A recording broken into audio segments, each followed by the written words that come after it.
நம பார்வதி வதையே. தென்னாடுடைய சிவனே போற்றி.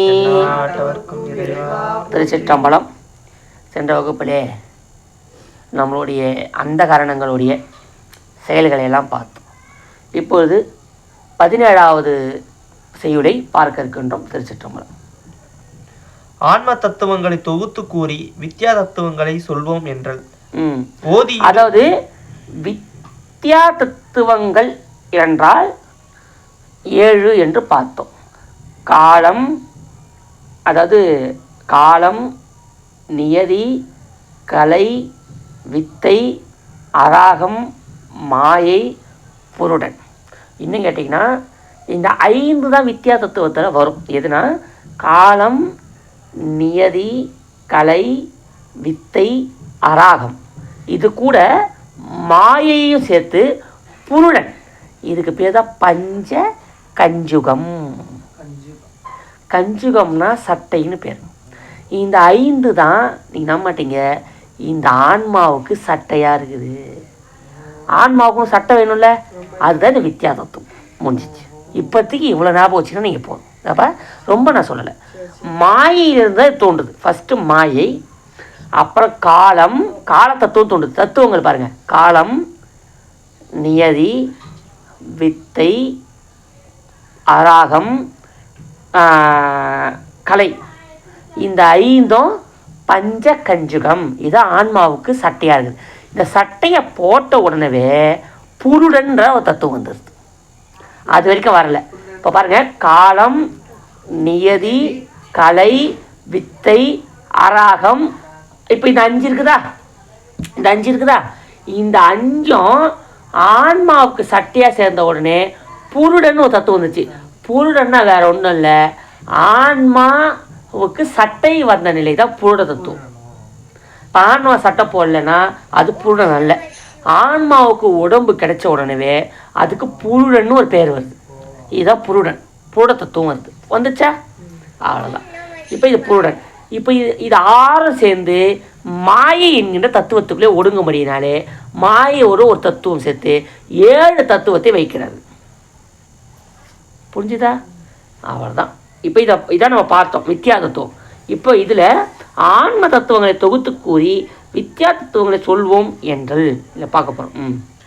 ஓதியிடும் நாள் 6 உற்ற ஆன்ம தத்துவம் என்று ஆதி அருள் நூல் உரையும் அறையும் கான் தீதரவே வித்யா தத்துவங்கள் தம்மை விளம்பக்கேள் உத்தமனே நன்றா உனக்கு. சரி. தெளிவுரை: நல் மாணாக்கனே, நாம் இதுவரை சொன்ன 24 தத்துவங்களும் உயிருக்கு நுகர்ச்சியாக உள்ள ஆன்ம தத்துவங்கள் என்று சிவ ஆகமங்கள் கூறும். இனி வித்யா தத்துவங்களின் இயல்பை ஐயமர உனக்கு உரைப்போம், அவற்றை நீ கேட்பாய். போன வகுப்புகளே நம்ம ஆன்ம தத்துவம்லாம் பார்த்துருக்குறோம். ஆன்ம தத்துவம், வித்யா தத்துவங்கள்லாம் பார்த்துருக்குறோம். இப்போது இனி வித்யா தத்துவங்களின் இயல்பை ஐயமர உனக்கு உரைப்போம். இப்போ நீங்கள் வித்யா தத்துவத்தோட இயல்பையை சற்று பார்ப்போம். ஆன்ம தத்துவ ஒத்து வருமாறு பூதங்கள் 5, தன்மாத்திரைகள் 5, ஞானேந்திரியங்கள் 5, கண்மேந்திரியங்கள் 5, அந்த கரணம் 4, ஆக மொத்தம் 24. இதுதான் ஆன்ம தத்துவம். ஆன்ம தத்துவம் கடகடன்னு நான் சொல்லாமா? பூதங்கள் 5 என்ன சொல்லுங்க பார்ப்போம். சொல்ற யார் சொல்றீங்க பார்ப்போம். நிலம், பூதங்கள்: நிலம், நீர், நெருப்பு, காற்று, ஆகாயம். பஞ்சபூதங்கள். பஞ்ச தன்மாத்திரைகள் 5 என்னன்னு பார்ப்போமா? சுவை, ஒலி, ஊறு, ஓசை, நாற்றம். ஓகே. ஞானேந்திரியங்கள் 5: மெய், வாய், கண், மூக்கு, செவி. கண்மேந்திரியங்கள் 5: வாக்கு, பாணி, பாதம், பாயுறு, உபஸ்தம். அந்த கரணங்கள் 4. யார் சொல்றீங்க பார்ப்போம். லாஸ்டா பார்த்தோம் மனம், புத்தி, சித்தம், அகங்காரம். எவ்வளவுதாயா ஆமா இல்ல, இது மொத்தம் சேர்ந்தது தான் ஆன்ம தத்துவம். இதை ஒன்றும் பிரிவு கிடையாது. இந்த 24 நம்மளுக்குள்ள தத்துவமா வேற ஒன்றும் கிடையாது. இந்த 24 தத்துவங்கள். ஆனால் தான் நீங்கள் தீர்த்தம் சாப்பிடும் போது இதெல்லாம் பண்ணுறீங்களான்னு தெரியல. அதனால உங்களுக்கு ஒரு நாள் அதுக்கு ஒரு வகுப்பு இருக்கலான்னுக்கிறேன். சமயத்திக்கு எடுத்து எப்படி கரெக்டாக பண்ணோம் அது ஒரு வகுப்பு இருக்கலான்னுக்கிறேன். சும்மா பயிற்சியாக. ஏன்னா முதல்ல நம்ம பஞ்சபாத்திரத்தை வச்சு நம்ம தீர்த்தம் சாப்பிடும் போது ஓம் ஆத்ம தத்வாய ஸ்வதா அப்படின்னு ஒரு தீர்த்தம் குடிக்கணும். இந்த மந்திரத்தை சொல்லி குடிக்கணும். அப்புறம் வித்யா தத்துவாய ஸ்வதா ரெண்டாவது சொல்லணும். வித்யா தத்துவாய ஸ்வதா ரெண்டாவது தீர்த்தம். மூன்றாவது தீர்த்தம் சிவ தத்துவாய ஸ்வதான்னு குடிக்கணும். ஏன் சொல்கிறோம்? முதலாவதாக என்னோட ஆத்ம தத்துவங்களை நான் சுத்தம் செய்கின்றேன், இதுக்கான பொருள் ஃபஸ்ட்டு தீர்த்தம். ரெண்டாவது தீர்த்தம் வித்யா தத்துவாய ஸ்வதானா, என்னோட வித்யா தத்துவங்களை நான் சுத்தம் செய்கின்றேன். மூன்றாவது சிவதத்துவாய ஸ்வதானா, நான் சிவதத்துவங்களையும் சுத்தம் செய்து இப்போ அனைத்தையும் கடந்து இறைவனாகி இதெல்லாம் கடந்து சாமி இருக்கிறான், அவன்கிட்ட நெருங்கி என்னோட உடம்பையே நான் கோயிலாக்கி விடுகிறேன்னு அர்த்தம். இந்த ஆன்ம தத்துவம் 24 என்னங்குது? ஆத்ம தத்துவ யசோதா. அந்த ஆன்ம தத்துவம் 24 இதான் இது. அந்த 24ல் 5 ஞானேந்திரியம், 5 கண்மேந்திரியம், 5 தன்மாத்திரை, 5 பஞ்சபூதம், 4 அண்டகரணம். இது 24. வித்யா தத்துவம் 7 தெரியும். காலம், நியதி, கலை, அராகம், வித்தை, மாயை, புருடன். இது 7 சேர்ந்தது வித்யா தத்துவம். சிவ தத்துவம் 5. நாதம், பிந்து, சதாக்கியம், ஈஸ்வரம், சுத்த வித்தை. இது இப்படியே சொல்லலாம். சிவம், சக்தி, நாதம், விந்து, சதாக்கியம்னு சொல்லலாம். ஒன்றும் நஷ்டம் கிடையாது. புரிஞ்சிச்சா? ரைட். புரிஞ்சா மறிக்குதையா? சரி, இப்போ நம்ம இது வந்து நம்ம இதுதான் நம்ம 24 மீண்டும் செய்யுள்ள படித்து நிறைவு செய்யும். ஓதியிடும் நாளாரும் முற்று ஆன்ம தத்துவம் என்று ஆதி அருள் உரை அறையும். இப்ப ஆன்ம தத்துவம்னா என்னன்னு பார்த்துருக்கோம். ஆன்ம தத்துவம்னா என்னன்னு பார்ப்போம்பா அப்படின்னு சொல்லிதான் ஆசையை பார்த்துட்டோமா? பார்த்தாச்சு. தீதரவே வித்யா தத்துவங்கள் தன்மை விளம்பக்கேள் உத்தமனை நன்றா உனக்கு. இதெல்லாம் இப்போ மங்கேஸ்வரன் நினைப்பாங்க, ஐயா இது கூடலாம் போகும்போது தான் நம்ம இன்னும் நம்ம சைவத்தில் தான் இருக்கிறோமா, இவனு எவ்வளோ இது பாருங்க. நம்ம நினைக்கிறோம் உள்ளுக்குள்ளே வந்தோடனே நம்ம எல்லாம் இப்போ ஒன்றும் இல்லை, திருவாசகத்தை ஒரு பாட்டை மனப்பாடம் பண்ணுவார். நம்ம சிவாய வாழ்க்கை நாதன் தான் தப்பு சொல்ல, ஒரு பாட்டு தான் மனப்பாடம் பண்ணிப்பார். அவர் பண்ணுறத பார்க்கட்டுமே, நான் எப்பேற்பட்ட அடியாது எல்லாம் தெரிஞ்சுது நம்மளுக்கு அப்படின்னு சில பேர் சொல்கிறாங்க. ஆனால் அவரை கூப்பிட்டு சித்தாந்த வகுப்பில் உட்கார வைக்கணும். இது உள்ள போகலாம் தெரியுது நம்மளுக்கு. இன்னும் இப்பயும் சொல்கிறேன், இப்போயும் நம்ம ஒன்றுமே படிக்கல. இதெல்லாம் கடலில் கூட ஒரு சொட்டு தான் இப்போ நம்ம எவ்வளோ நாளும் பார்த்துருக்கோம். எவ்வளவு நம்ம அறிவுக்கு எட்டாவது தான் செய்வோம், அறிவுக்கு எட்டாவது சும்மா அது ஒரு பாவனையாக காட்டுது. இது அவ்வளோதான். அதுவே நம்மளுக்கு எப்படி இருக்குது, ஊறுகாயே புரிஞ்சிக்க முடியல. என்னடா இது இவனை செய்யணவோ மாத்திரை தன் மாத்திரைன்றது நம்ம செய்த டோலோ மாத்திரை. ஐயா தன் மாத்திரம் சொல்கிறாரு, நான் செய்த தலைவலி மாத்திரை, சுகர் மாத்திரை, பிபி மாத்திரை, தன் மாத்திரன்னு ஐயா இப்படி அவனா கூப்பிட்டேன். இவாப்பா இவா அந்த இப்போ மெடிக்கலுக்கு போயிட்டு தன் மாத்திரை உங்ககிட்ட சொல்லணும், நாளைக்கு எல்லாரும் தன் மாத்திரையை புரிஞ்சினுவாங்கன்னுவோம். இவர் போயிடுவார். நேராக போயிட்டு நாளைக்கு இவனே செய்ய தன் மாத்திரை எடுக்கிறாரு, மெடிக்கல் ஷாப் போய் தன் மாத்திரை ஒரு அட்டை கொடுங்க. அவன் கன்ஃபியூஸ் ஆயிடுவான், நான் ஏன் தன் மாத்திரப்பா அது எங்கங்க இருக்குது? யோ என்னையா சைவ சத்தான் சொல்லுது, தன் மாத்திரை நமக்கு தெரியல, என்னையா நீ டிகிரி ஃபஸ்ட்டு வாண்டேன்னு. ஐயோப்பா ஓடே போ அத்தோட 4 வகுப்பு இத்தோட பார்த்துனே இருப்பான். நம்ம ஆள் வரானா கடியை மூட்டு உள்ளே இருப்பான், ஆள் இல்லை சொல்கிறாங்க. அப்போ மாத்திரைன்னா என்ன அர்த்தம்? அளவு. மாத்திரைக்கு அளவுன்னு. இப்போது ஸ்ருதி படிக்கும் போது ஸ்ருதினா கமலஹாசன் பொண்ணு கிடையாது. இப்போ ஸ்ருதினா பாட்டு வார்த்தைக்கு அதான் ஸ்ருதின்னு பேர். அதுக்குள்ள போனால் அது எதுக்கு நம்ம தேவை நிறுத்துவோம் நம்ம. இப்போ இதெல்லாம் பாருங்க, அதுக்கு மாத்திரை இருக்குது. இப்போ ஒரு அரை மாத்திரை இவனா நமச்சிவாய வாழ்க ஒரு அரை மாத்திரை, இதை இன்னும் ஒரு மாத்திரை கூட்டணும்னு வச்சுக்க, நமச்சிவாய வாழ்க ஒரு மாத்திரை கூடிடுது. இதான் மாத்திரை கூட்டுறது. இதே இன்னும் 1.5 மாத்திரை கூட்டணும்னு வச்சுக்க, நமச்சிவாய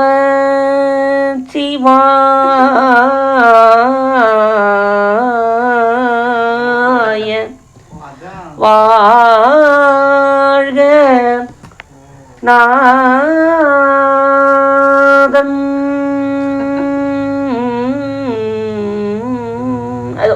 மாத்திரை கூட்ட போவோம்.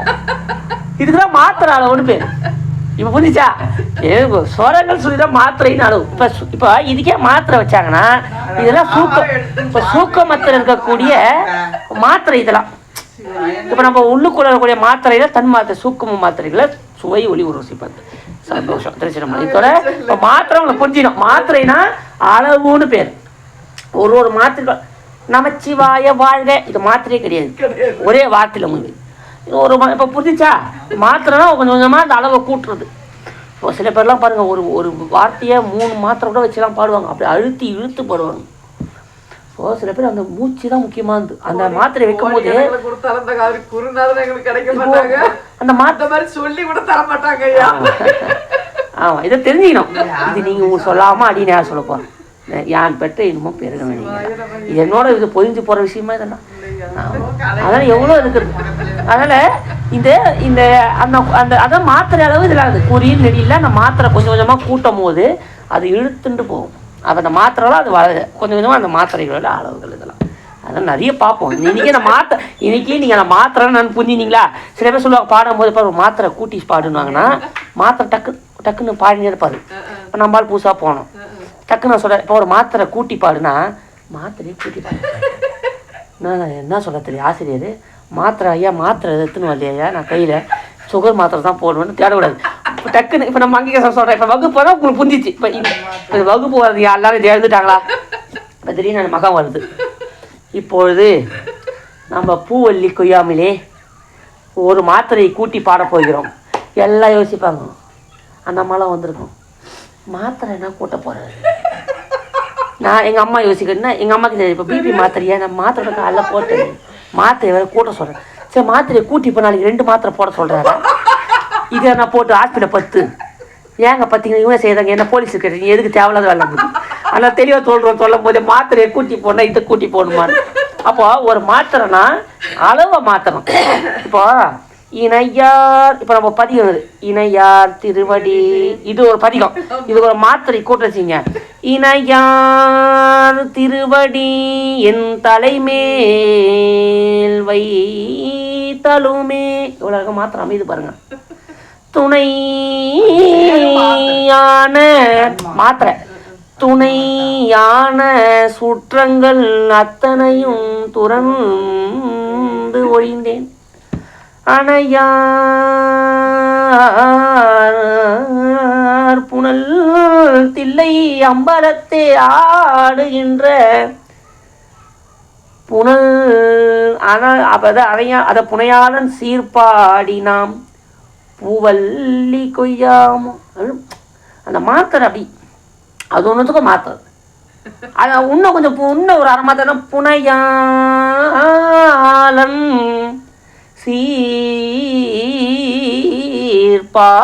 சீர்பாடி பூவல்லி கொய்யாமோ மாத்திரை கொஞ்சமாக ஏற்றிப்போம். இப்படிலாம் இருக்குது ஸ்வரங்கள்லாம் சும்மாவா என்ன 7 ஸ்வரங்கள்ல சாரி கம பாதனிசான்னு சரி அதெல்லாம் போனால் பாட்டு கிளாஸ் ஆகிடும் போதும். சைவ சித்தாந்த கிளாஸ் பாட்டு கிளாஸ் ஆகிடும். இது வரைக்கும் சந்தோஷம். மாத்திரை அதெல்லாம் மனசில் இது வச்சுக்க நீங்கள் தெரிஞ்சுட்டோம்.